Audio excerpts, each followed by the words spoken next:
plastic. Remove all plastic packaging. Put these down. So this now floats. It's on springs. This is the bed. This is the turntable. This is the tension arm. This is the tension arm. We've taken the twist tie off of here, freeze this up, and we can use this a couple of ways. We can put on one record at a time, or we can put on two. This is an LP, but before I put it on, we're going to switch it to the right playback speed, which is 33 for LPs, 45s for 7-inch records, which have the large spindle hole in the middle. 78s have a small spindle hole, different speed. 78s kind of went out of fashion in the 1950s, but we're pretending this was just invented, so don't worry about that. On 33, it's a 12-inch record, so I do that. So here's automatic. This rests on the, there's a notch here. There's a notch right there.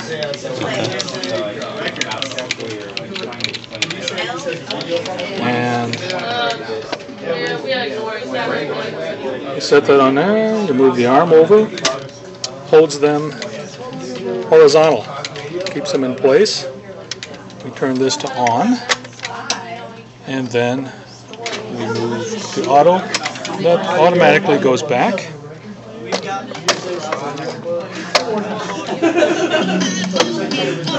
Now this would finish the record. The tone arm would lift up, go back to the tone arm rest, go sit down, and then the next record would drop. But here, we'll reject this record by hitting auto. Auto. Next record drops.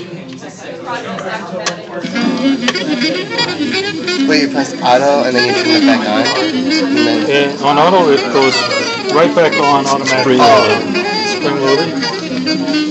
And then, let's say, to turn it off, we can do it a couple ways. One, I could just do that and turn it to off.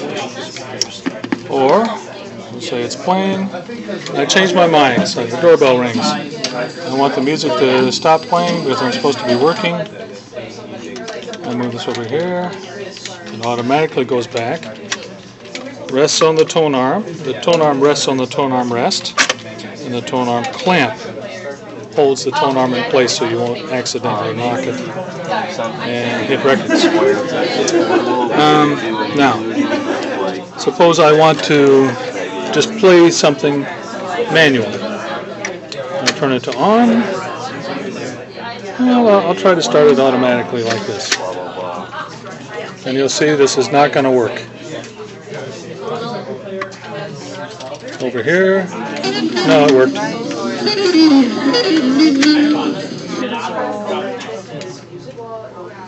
At times, it will not work. It will, when this is up, it will interpret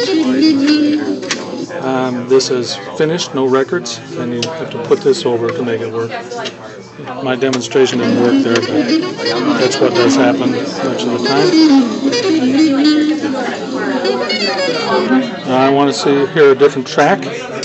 These are each called tracks or cuts. First cut, first track, second track. You see the bands in between, the light colored. Those are called bands. We want to put it on the second track or the second cut. I try to drop the needle. It's called dropping the needle. Exactly on the band. It's a little hard to see. There, I did it.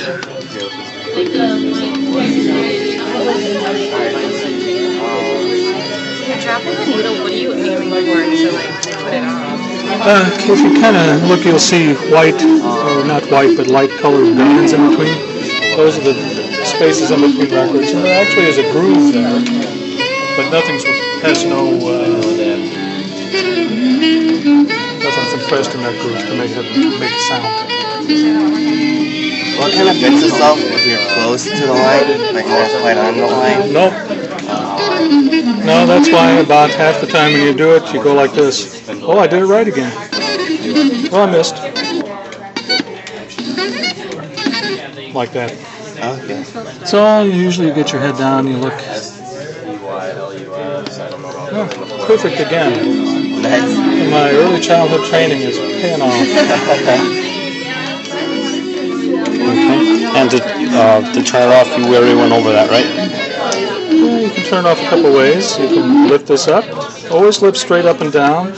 This way, you'll run the stylus across the record and scratch the record, which will make the record, if you scratch it badly enough, it will make it unplayable.